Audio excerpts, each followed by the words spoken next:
Golden State Warriors versus Indiana Pacers. Walang Draymond Green, walang Podziemski, walang Gary Payton at walang Stephen Curry. Napakalinaw mga idol na ibibigay na lamang ng Golden State Warriors ang panalong ito laban sa Indiana Pacers. Maganda rin naman ang ipinakitang performance ni Haliburton para pangunahan ang kanyang kupunan. Mayroon siyang 25 points, 10 assists, Pascal Siakam double-double, 25 points, 11 rebounds at itong si Mathurin double-double din. Grabe, tatlong malalaro ang tumala ng double-double para sa kanila. Si Buddy Hield 17 points at si Pat Spencer, career high niya ito, 17 points.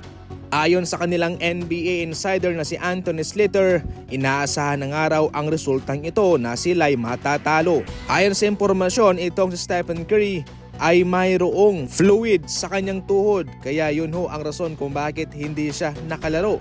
Samantalang si Draymond Green ay mayroong injury sa kanyang likod, yun ang kanyang dinarama kaya wala nga rin siya. Samantalang wala nga rin ho si Andrew Wiggins mga idol. Ang kanilang starting lineup ay sina Dennis Schroeder, Buddy Hield, Waters, Kyle Anderson, and Trayce Jackson-Davis. As of now, ang record ng Golden State Warriors ay 1 win and 1 loss sa kanilang road game trip.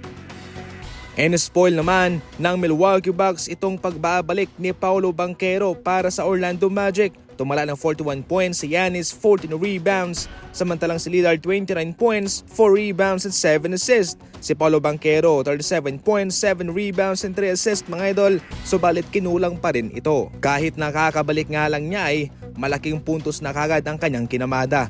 Ngunit parang kinabahan itong si Paolo Banchero dahil na-miss niya ang huge free throw sa mga huling minuto. Panalo ang Milwaukee Bucks sa score ng 109-106 laban sa Orlando Magic.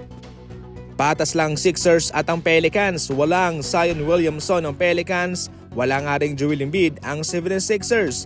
Itong sa CJ McCollum ang nanguna para sa kanyang team with 38 points mga idol. Samantalang si Maxey 30 points, George 26 points, 11 rebounds, Aubrey 21 points. Balit kinulang pa rin ito.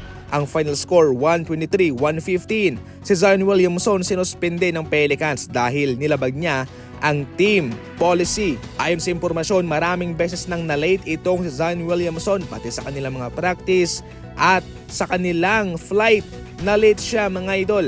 Dahil dyan, mismong ang GM ng Pelicans ang nagsuspende sa kanya. Ayon mismo kay Coach Green, ito rin naman daw ay nararapat kay Zion Williamson sapagkat maraming beses na itong nangyari. Ayon naman kay Zion Williamson, naiintindihan niya itong pagsuspende sa kanya at ito naman daw ay kanyang kasalanan. Mayroong nga karapatan ang Pelicans mga idol na patawan itong Zion Williamson kahit na siya ang kanilang star player. Malaki din naman ang kanilang pinapasahod sa kanya at bilang trabaho niya ay dapat hindi siya malate. Yun lang naman ang hinihingi ng Pelicans sa kanya.